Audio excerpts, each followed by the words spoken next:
오늘 우리에게 주시는 하나님의 말씀은 마태복음 2장 1절에서 12절입니다. 교독하겠습니다.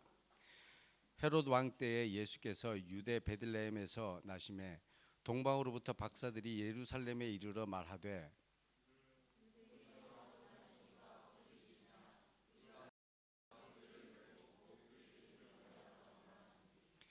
헤롯 왕과 온 예루살렘이 듣고 소동한지라.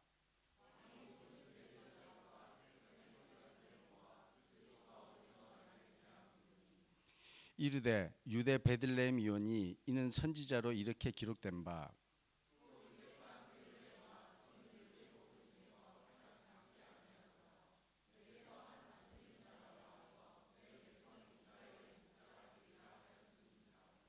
이에 헤롯이 가만히 박사들을 불러 별이 나타난 때를 자세히 묻고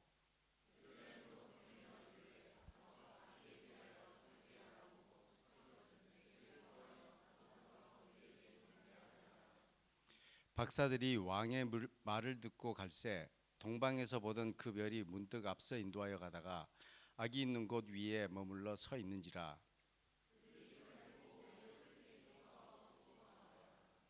집에 들어가 아기와 그의 어머니 마리아가 함께 있는 것을 보고 엎드려 아기께 경배하고 보배합을 열어 황금과 유약과 몰약을 예물로 드리니라.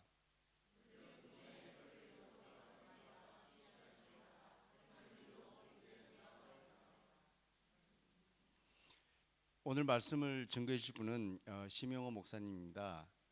다른 길, 예수님을 따르는 길이라는 제목으로 말씀을 증거해 주실 때 많은 은혜 받으시기 바랍니다.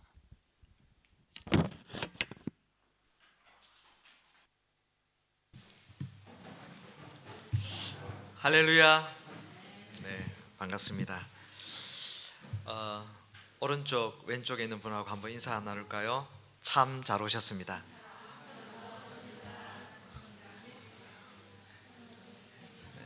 예배의 자리로 오신 우리 성도님들을 환영합니다.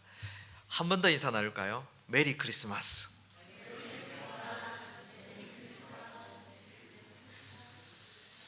우리 모두가 축복한 대로 즐거운, 메리라는 뜻이 즐거운 뜻이잖아요. 즐거운 크리스마스, 의미 있는 성탄절이 되시기를 바랍니다.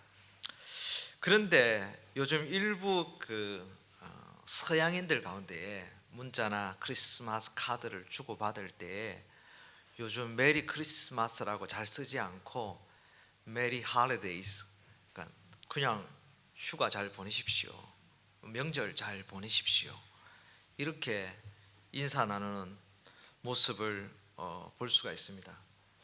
성탄절이 우리 예수님께서 주인이 되어야 하는데 이제 상업화가 되면서 또 세속화가 되면서 다른 것들이 성탄절의 주인 노릇하고 있는 모습을 볼 수가 있습니다. 여러분들은 성탄절을 맞이하면 무엇이 먼저 생각나십니까? 저도 체코에 온 지 이제 만 48개월이 되었지만 여기 와서 느끼는 것은 성탄 추리, 그 다음에 성탄 선물들, 가족들 간에 주고받는데 보니까 하나만 선물을 주고받지 아니하더라고요. 아주 좀 고가의 선물들을 주고받기도 하더라고요. 그리고 얼마나 저희 체코 현지인들 옆에 집들을 살펴보면 얼마나 성탄 장식에 진심인지 모르겠습니다. 우리의 성탄절은 어떻게 보내야 할까요? 교회 밖의 성탄절은 주님을 잃어버리고 주님의 이름이, 주님의 오신 목적이 퇴색화된 지가 오래되었습니다. 이러한 시기에 우리들은 체코에 살면서 어떤 의미를 다시 한번 할까요? 우리는 오늘 본문 말씀 통해서 동방 박사들이 아기 예수 경배한 사건을 통해서 오늘도 예수님을 묵상하고 예수님 오신 의미를 한번 되새겨 보려고 합니다. 오늘 우리가 읽었던 본문을 보시면 동방 박사들은 아기 예수님을 경배합니다. 이 동방 박사들은 아마도 점성술 연구를 통해서 인생의 의미를 찾고자 했던 사람일 수 있습니다. 그러나 그러한 방법으로 인생의 의미를 찾을 수 없었고 그들이 가진 영적인 갈급함을 채울 수 없었습니다. 그래서 아수르로 말미암아 그 이스라엘 민족들 가운데 12지파가 있었거든요. 그 12지파 가운데에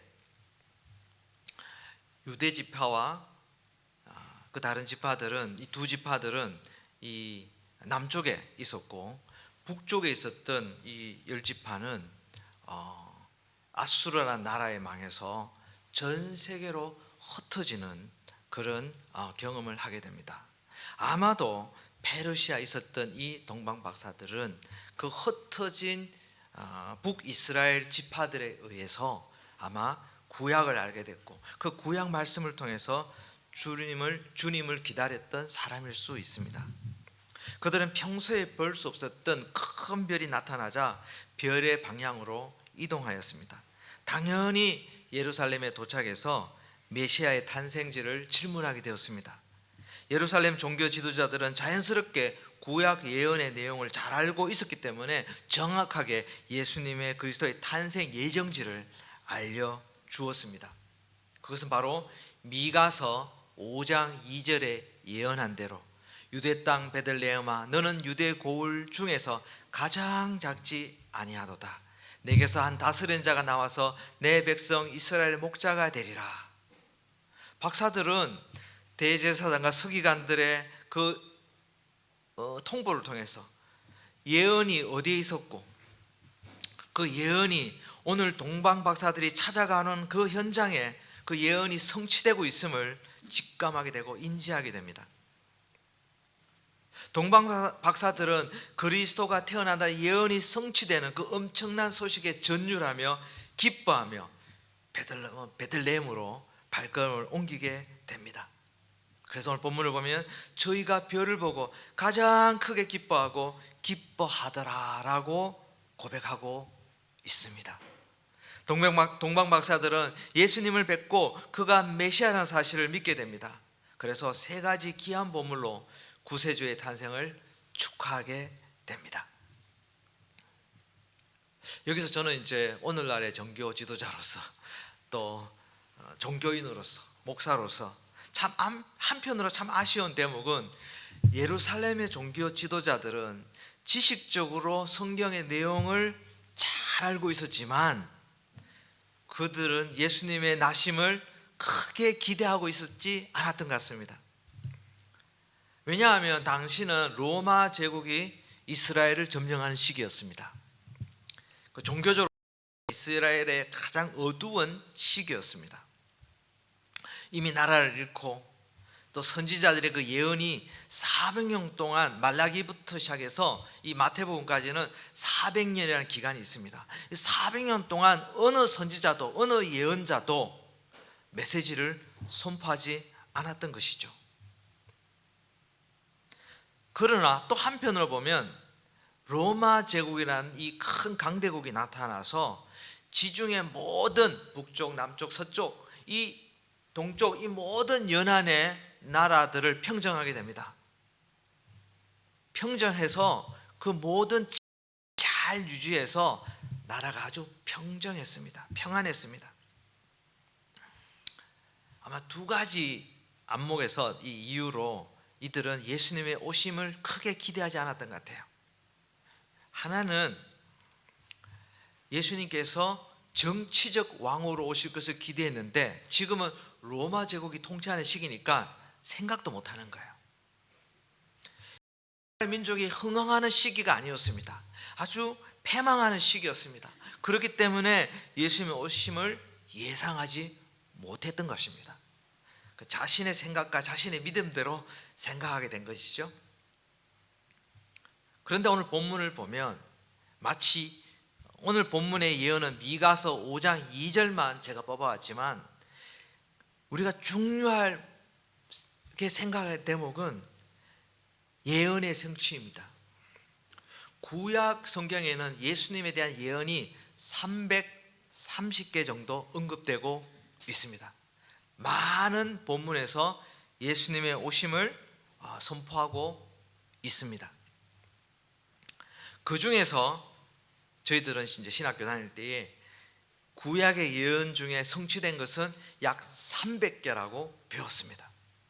그 300개의 예언 가운데에 많은 예언들이 성취가 되었습니다. 미가서 5장 2절 말씀을 통해서 분명히 예수님께서 베들레헴에서 태어날 것을 말하고 있습니다. 하나님은 분명히 선지자 미가를 통해서 장래 예수님께서 오실 것을 예언하셨습니다. 이 예언이 예수님을 통하여 성취되어야 했던 것입니다. 오늘 우리는 여기서 하나님의 예언이 이루기 위해서 일하고 있는 하나님을 발견할 수 있습니다. 그리고 예수님을 보내셨습니다. 700년 전의 예언이지만 하나님은 기억하시고 일하고 계셨습니다. 하나님은 언약을 통해서, 하나님의 말씀을 통해서 일하시는 분이십니다. 수백 년, 수천 년의 시간이 지나서도 하나님은 이루는 분이심을 믿으시기를 바랍니다. 하나님은 신실하신 분이기 때문에 그 언약을 지키시고 그 언약을 스스로 성취해 가시고 있습니다. 하나님의 시간표에 우연이란 없습니다. 하나님의 타임테이블에 결코 우연이란 없습니다.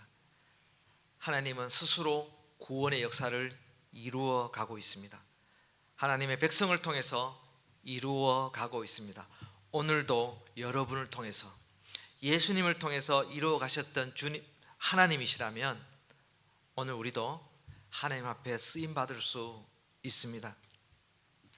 하나님의 백성은 하나님의 시간표 안에 있습니다. 우리가 하나님의 시간표 안에 있는 한 사람 한 사람임을 믿으시기를 바랍니다. 우리가 하나님의 언약 아래 살고 있고 하나님의 약속 아래 살고 있음을 믿으셔야 합니다. 평소에 말씀을 접하실 때 개인으로 큐티하시거나 개인으로 기도하시거나 또 예배의 자리에 오셔서 또 목회자의 말씀을 들으실 때나 하나님께서 나에게 직접 말하고 있음을 믿으시고 그 약속, 그 말씀 속에서 선포되는 개인이 통독하거나 기도하는 시간에 주님께서 들려주시는 그 음성을 붙잡으셔야 합니다. 왜냐하면 하나님은 오늘도 우리에게 말씀하고 있기 때문입니다. 2700년 전 말씀이고 또 2000년 전의 마태복음 말씀이지만 오늘도 하나님은 성령님을 통해서 우리에게 한 사람 한 사람에게 말씀하고 있는 분이심을 믿으시기를 바랍니다. 왜냐하면 우리는 동물과 다른 점은 우리는 영이 있습니다. 영이 있기 때문에 우리는 하나님과 소통할 수 있습니다. 하나님과 대화할 수 있습니다. 제발 그 영을 한번 사용하시기를 바랍니다. 동물들은 그냥 육이 있어서 그들은 그냥 본능대로 살아가지만 우리는 창세기 1장 2장에서 말씀한 대로 우리는 영으로 또 창조되었기 때문에 하나님과 대화하며 하나님의 음성 들으며 하나님의 약속을 붙잡으며 하나님의 언약을 믿으며 살아가는 신실한 믿음의 베델 식구 되시기를 주님의 이름으로 축원합니다. 동방박사들은 주님을 기다렸습니다. 큰 별이 나타났을 때 믿음으로 행동할 수 있었습니다. 그죠? 그저 아는 것과 행동하는 것은 다르죠. 동방박사들은 주님의 오심을 확신하며 예루살렘에 오는 여정을 시작하였습니다. 메시아의 오심을 기다린 사람들이었습니다. 메시아의 나심이 그 헤롯 왕에는 공포의 대상이었지만 동방박사들에게는 기쁨이었습니다. 누가복음 2장 25절에서 시몬이라는 선지자가 나타납니다. 그는 주님을 기다렸습니다. 예루살렘에 시몬이라는 사람이 있으니 이 사람은 의롭고 경건하여 이스라엘의 위로를 기다리는 자라라고 본문은 소개하고 있습니다. 기다린다는 말은 시몬이 한 말인데 사모한다는 말입니다. 사모하는 마음이 없으면 기다림이 없습니다. 메시아의 나심에 동방박사들은 경배로 그들의 기쁨을 표현하였습니다.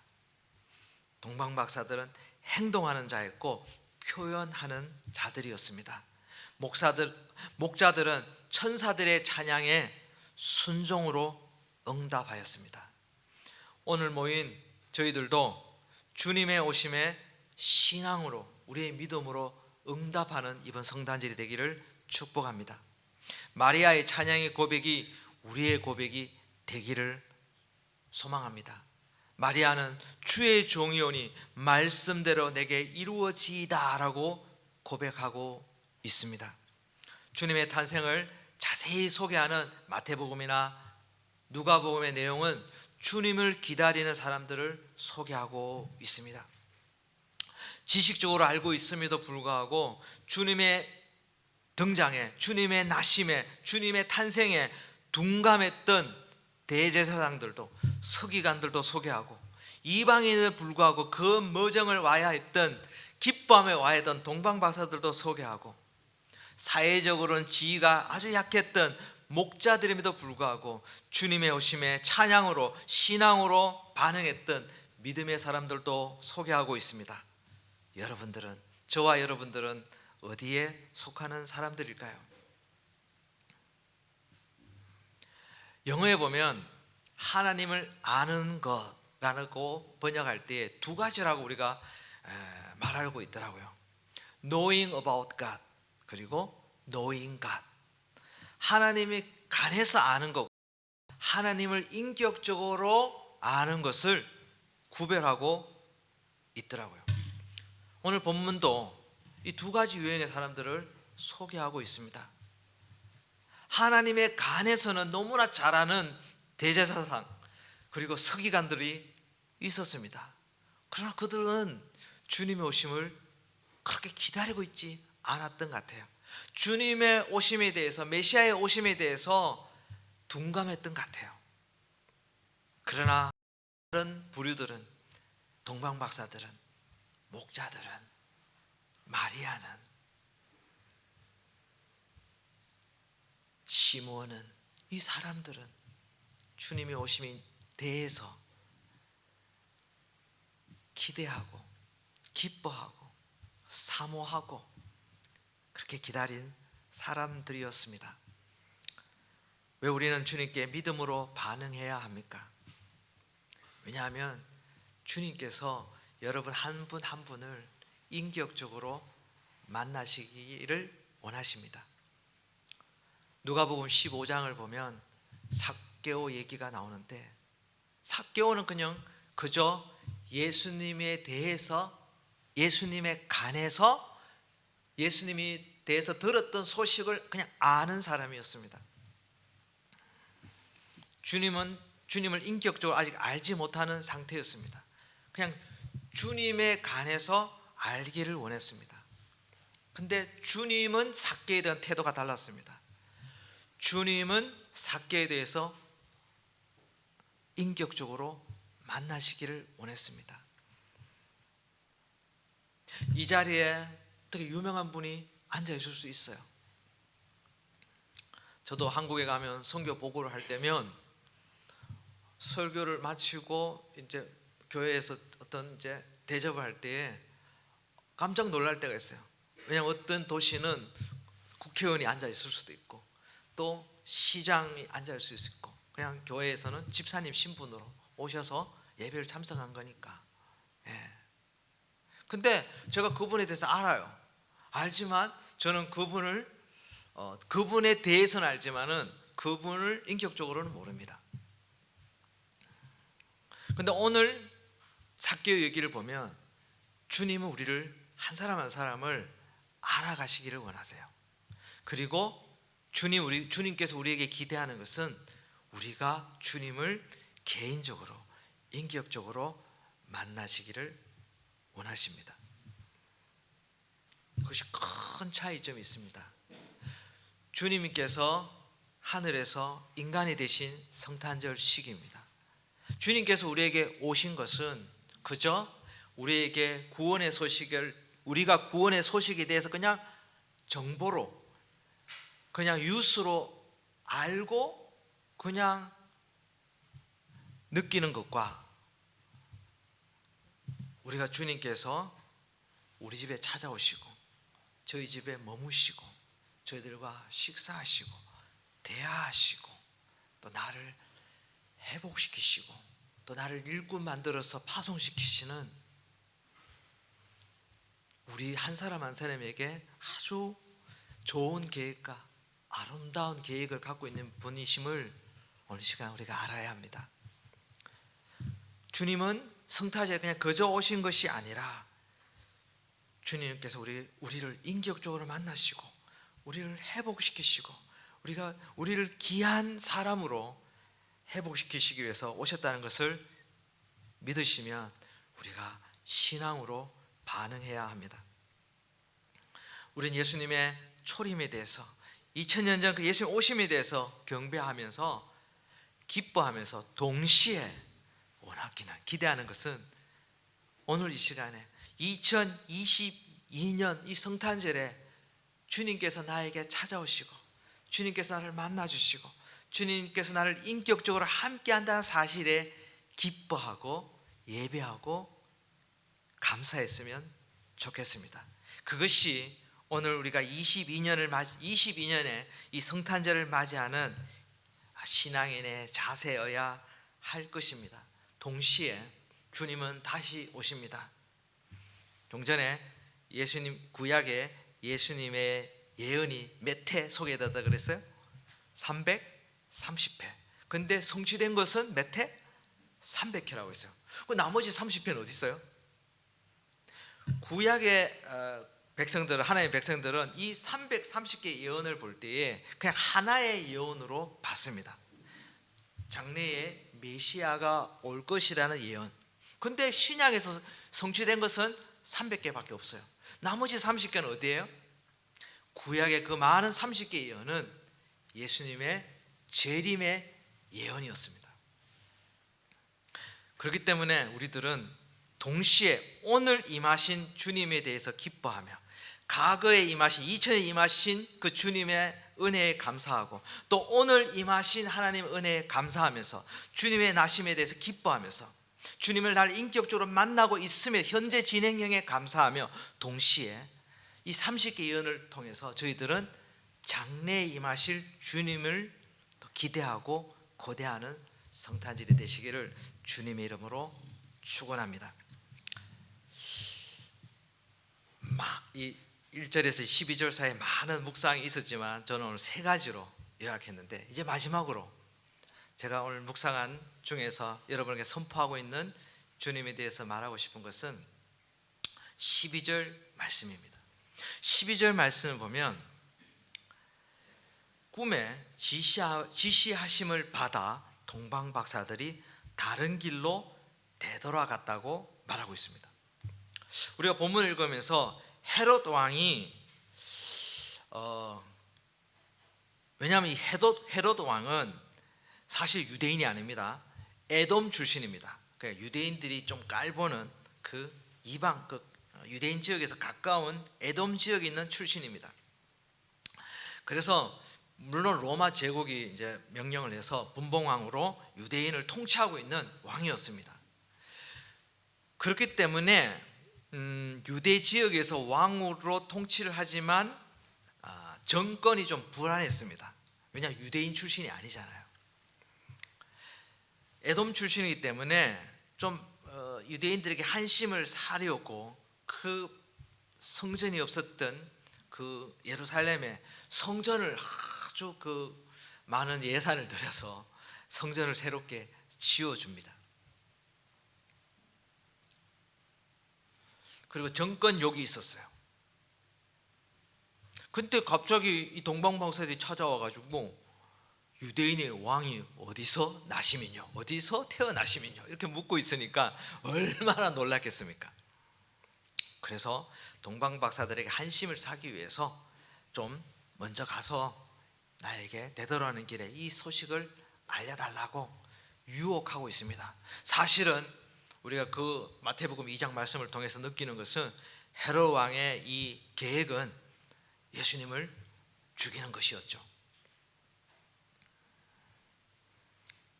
어쩌면 동방 박사들이 이제 예루살렘으로 되돌아가서 보고를 하게 되면 이제 예수님이 아주 위태로운 상황이 됩니다.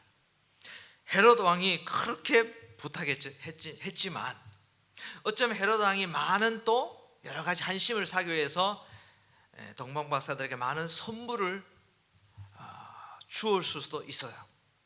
이제 저희들이 예상하는 것은 예루살렘 예수님 가족이 이제 애굽으로 피신 가게 되었잖아요. 그 피신 가게 되는 그 많은 그 여정의 여비들이 어디서 생겼겠습니까? 동방 박사들이 준 선물에서 그것들이 이제 경비를 다 마련하게 되었겠죠. 어쩌면 헤로드 왕이 도와줄 수도 있어요. 애굽으로 갈 수 있는 여비를 도와준 점도 있는 것 같아요. 그만큼 헤로드 왕은 그 계략이 있었습니다. 근데 12절에 보면 꿈의 지시함을 받아 동방 박사들은 다른 길로 가게 되었습니다. 동방 박사들은 그 헤로드 왕이 주는 유혹에 넘어가지 아니하고 그것 어떤 선물에 혹하지 아니하고 아기 예수를 만난 뒤에 하나님의 인도하심을 받아서 아기 예수를 경배한 뒤에 동방 박사들은 다른 길로 페르시아로 돌아가게 되었습니다. 다른 길로 고국으로 돌아가니라고 본문은 말하고 있습니다. 박사들은 헤롯의 지시를 따르는 길이 아닌 하나님의 지시를 따르는 다른 길을 택하게 되었습니다. 로마 제국은 안전한 통치를 위해서 전국에 고속도로를 깔아놓았습니다. 아마도 동방 박사들은 예루살렘에 오는 길에는 그 고속도로를 통해서 안전한 고속도로를 통해서 오게 되었을 것입니다. 그러나 되돌아가는 길은 다른 길이었습니다. 고대의 다른 길은 사실은 안전한 길이 아니었습니다. 로마 제국의 그 치안이 아주 좋은 그 로마 제국이 주는 그 치안을 유익을 누리지 못하는 길이었습니다. 강도와 도적대의 위협이 있는 그런 길이었습니다. 또한 헤롯 왕의 추적을 피해서 되돌아가는 불안한 다른 길이었습니다. 사랑하는 성도님 여러분, 예수님을 믿으면 다른 길을 가게 됩니다. 예수님을 믿으면 저희들은 좁은 길을 걸어가게 됩니다. 동방 박사들이 예수님을 인격적으로 만나지 못했다면 헤롯의 지시를 따라 수도 있습니다. 그러나 그들은 그렇게 하지 않았습니다.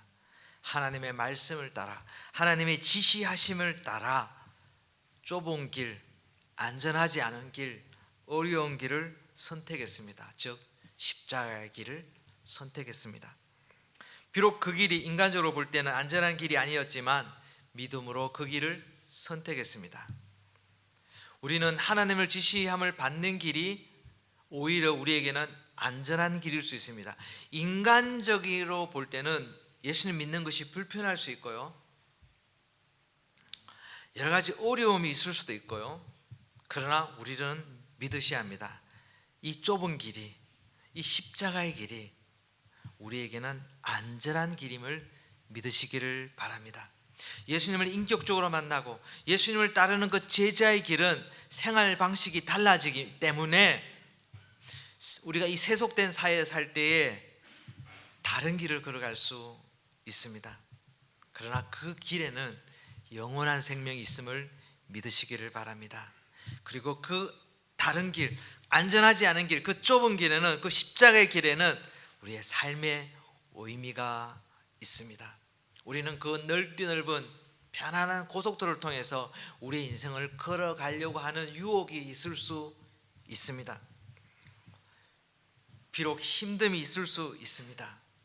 그러나 우리가 주님을 다시 만나는 날에, 주님을 재림을 기대하고 주님을 다시 만나는 날에 우리가 영원한 생명의 보장이 있고, 우리가 이 행복한 삶이, 어려운 삶이지만, 좁은 길을 걸어가는 삶이지만 우리에게 영원한 안식이 있고 생명이 있음을 믿는 이번 성탄절이 되시기를 주님의 이름으로 축원합니다.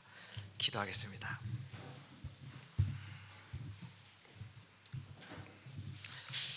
우리 한번 작은 목소리로 한번 주님 앞에 다 같이 동성으로 한번 기도했으면 좋겠습니다.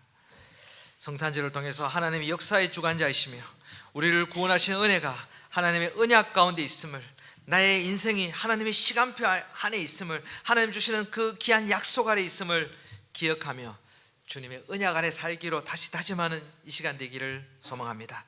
성탄절은 우리 모두가 우리의 구주 되신 예수 그리스도를 다시 만나는 날이 되어야 합니다. 서기관들처럼 예수님의 간에서 아는 소식이 아니라 예수님을 인격적으로 만나는 이 성탄절이 되게 해달라고 기도합시다. 동방박사들처럼 시몬처럼 주님을 만남을 고대하는 사람 되기를 주님 이름으로 축복합니다. 믿음으로 진심으로 예수님 오심을 기뻐하며 경배하며 그런 날이 되기를 소망합니다. 마지막으로 동방박사들처럼 아기 예수를 경배했다면, 아기 예수를 기다렸다면, 아기 예수님을 만났다면, 그 인생의 의미를 찾으셨다면 이젠 저희들은 다른 길을 걸어가야 합니다. 세상 사람들이 주는 그 가치관이 아니라 하나님이 주시는 그 세계관으로, 우리의 인생관으로 다시 무장해서 살아가는 전환점, 출발점이 되기를 원합니다. 이번 성탄절이 다시 한번 다른 길로 걸어가겠다고 결정하고 고백하는 시간 되기를 원합니다. 주님을 만나기 전과 후가 완전히 달라지는 삶이 되게 해달라고 우리 한번 다 같이 저와 가족과 우리 이웃들을 위해서 같이 기도하겠습니다. 다 같이 동성으로 기도합니다. 하나님 아버지 감사합니다. 오늘도 우리가 예배의 자리요 경배의 자리로 나와서 주님께서 우리를 축복해 주셔서 우리를 위해서 인간이 되셔서 주님, 우리가 주님을 약속 아래 있음을, 하나님의 은혜 아래 있음을 다시 한번 알게 해주셔서 감사합니다. 주님, 우리가 주님은 거저 주님에 대해서 아는 것이 아니라 주님께서 우리를 인격적으로 만나기 위해서 오셨던 분임을 알고 다시서도 우리가 주님에 대해서 인격적으로 반응하는, 신앙으로 반응하는 우리 성도님들 될 수 있도록 축복하여 주시옵소서. 동방박사들은 주님을 만난 후에 부득불 다른 길을 걷어가게 되었습니다. 왜냐하면 동방박사들 고속도로가 안전한 길임을 알고 있음에도 불구하고 주님이 신앙으로 다른 길을 선택하였습니다. 하나님, 저희들이 좁은 길을 걸어갑니다. 이 좁은 길 가운데 주님께서 함께하여 주시고 우리에게 은혜를 주심을 감사합니다. 오늘도 그 길을 걸어가려고 주님 다시 한번 헌신합니다. 주님께서 함께하여 주시옵소서. 하나님 아버지 감사합니다. 주님, 이 대림절에 주님 마태복음 통해서 2장 말씀 통해서 저희들 예수 그리스도의 나심을 다시 한번 묵상하고 알게 해주셔서 감사합니다. 주님, 오늘 감사한 것은 우리의 구원이, 우리의 인생이 그저 어떤 우연한 현상이 아니라 하나님의 언약 아래 있고 하나님의 은혜 아래 있음을 알게 되고 우리의 인생이 주님께서 인도하신 귀한 인생임을 다시 한번 감사합니다. 주님, 이번 성탄절이 주님 만나는, 인격적으로 만나는 성탄절 되기를 원합니다. 그저 뉴스처럼, 그저 신문에 나오는 소식처럼 그것에 대해서 아는 것이 아니라 주님을 개인적으로, 인격적으로 다시 만나는 귀한 성탄절 되기를 축복합니다. 주님, 우리들도 어쩌면 동방박사들처럼 다른 길을 걸어가고 있습니다. 좁은 길을 걸어갑니다. 세속적인 가치관이 아니라 주님께서 주시는 그리스도의 가치관으로 살아갈 때에 주님, 이 좁은 길에 주님께서 우리가 함께하여 주시고 축복해 주시고 우리에게 기쁨을 허락하여 주시옵소서. 그래서 이번 성탄절에 우리 베델 식구 모든 성도님 한 사람 한 사람이 주님을 만나며 주님을 개인적으로 인격적으로 경배하고 기뻐하는 귀한 성탄절 될 수 있도록 축복하여 주시옵소서. 예수님 이름으로 감사드리며 기도 올리옵나이다. 아멘.